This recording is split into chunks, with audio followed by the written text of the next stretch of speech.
How to Write a Military Briefing Before an Operation, a Tactical Guide for Thriller Writers by Steve Barker, best-selling military thriller author. You've got the gunfire, the grit, the gear, and the ghosts.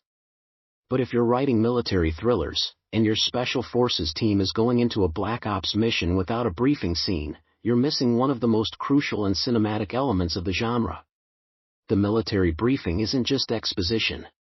It's tension under the surface, mission-critical intel on the table, and the point where your readers lean in and go, "Now we're in it." So let's get tactical. Here's how to write a pre-operation military briefing scene that hooks your readers, adds gravitas to the mission, and gives your special forces team the clarity and ambiguity they need to step into the fire. 1. The briefing is a battle of its own in real-world special forces operations. The briefing, often called an orders group, OPERD, or mission brief, is the pivot point where planning ends and execution begins. On the page, this is your moment to foreshadow failure, sow mistrust, or cement loyalty. It's where the character's military professionalism meets personal doubt. It's not just about explaining the objective, it's about what's not said. Who avoids eye contact? Who scans the exits? Who's quietly checking their watch because the countdown has already begun? So the first rule: make it dramatic, not dry. You're not writing a PowerPoint. You're writing suspense disguised as structure. 2. Who's in the room matters. Start with your cast.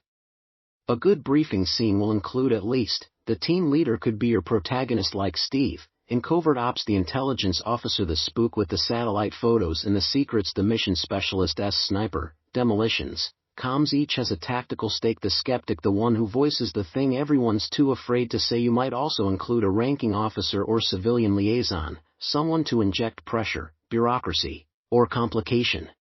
This mix gives you dynamic friction, different motives, ranks, and personalities clashing under the guise of professionalism.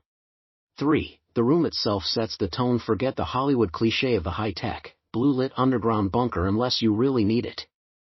Briefings can happen anywhere: in a hangar beside a waiting helo, in a dusty forward operating base with a paper map on a crate, or in a safe house with the curtains drawn. Set your scene with specific sensory details. Is there stale coffee or cordite in the air? Are weapons on the table, or left outside as a sign of uneasy trust? Is the map digital, or pinned to a wall with a flickering overhead bulb? Example: I stand at the head of a folding table littered with battered radios, half-spilled tea, and a printed satellite image marked with red grease pencil. The team gather around. No chairs. No small talk. The air's thick with silence and sweat. Make your setting speak. 4. Structure the brief like a real mission plan. Here's a simplified version of the real military format, adapted for fiction. This structure gives authenticity without overwhelming your reader. A situation: set the scene. Where are we in the world? What's the political, tactical, or emotional context? This is Sanjin District. Taliban control most of it, but tonight we've got a window. Satellite picked up movement in this compound, possible high-value target. Let readers know what the team knows and what they don't.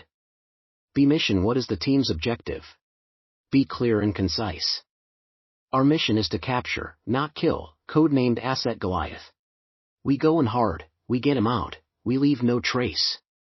A mission statement creates urgency, but also limits. Those limits fuel suspense. If the team's told not to engage unless fired upon, you've just built a pressure cooker.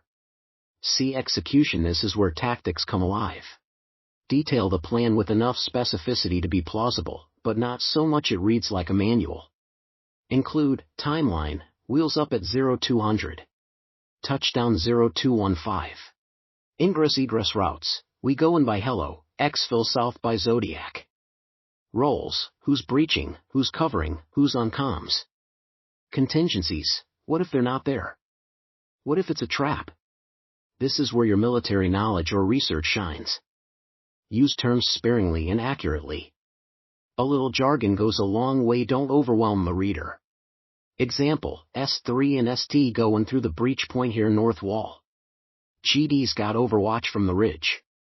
SK and I handle asset extraction. DR runs comms. No shots unless necessary. We ghost in, ghost out.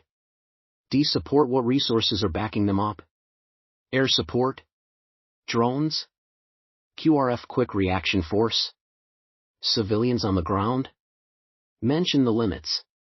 Maybe the drone can't stay on station past 0400. Maybe comms are patchy. Limitations raise stakes. E command control. Who's in charge?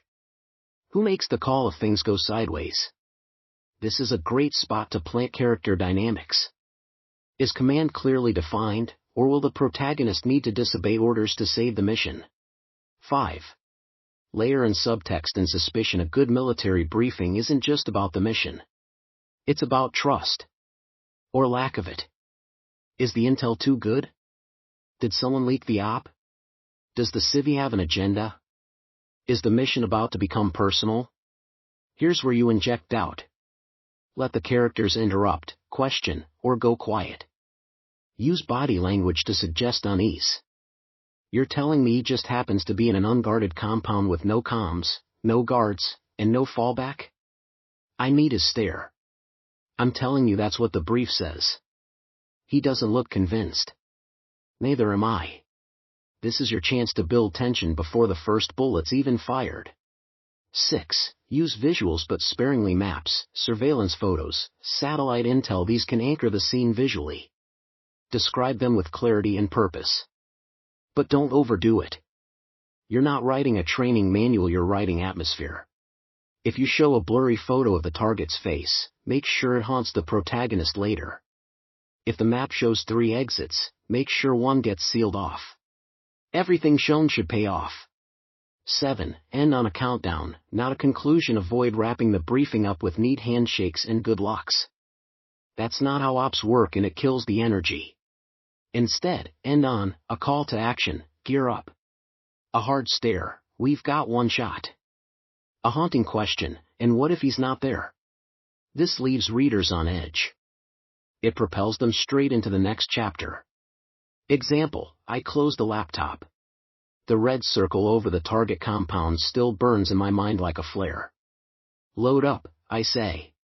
We roll in 10. Bonus tip: keep it tight and taut. A military briefing should never drag. If you're over-explaining, stop. You're writing fiction, not doctrine. Keep paragraphs short, dialogue sharp, and details specific. Use sentence fragments if necessary. Mirror military communication: efficient, stripped, precise.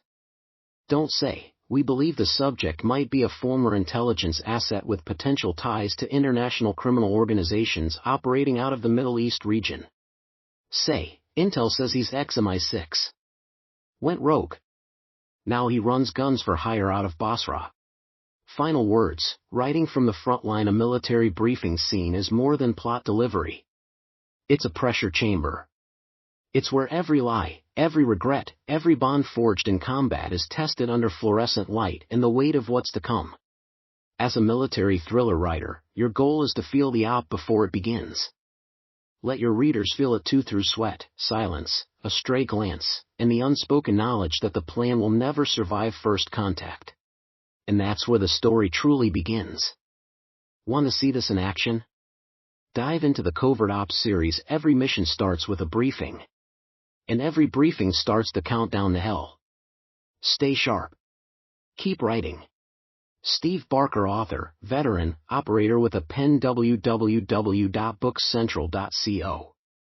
UK, Covert-Ops series, @Steve Barker Thrills.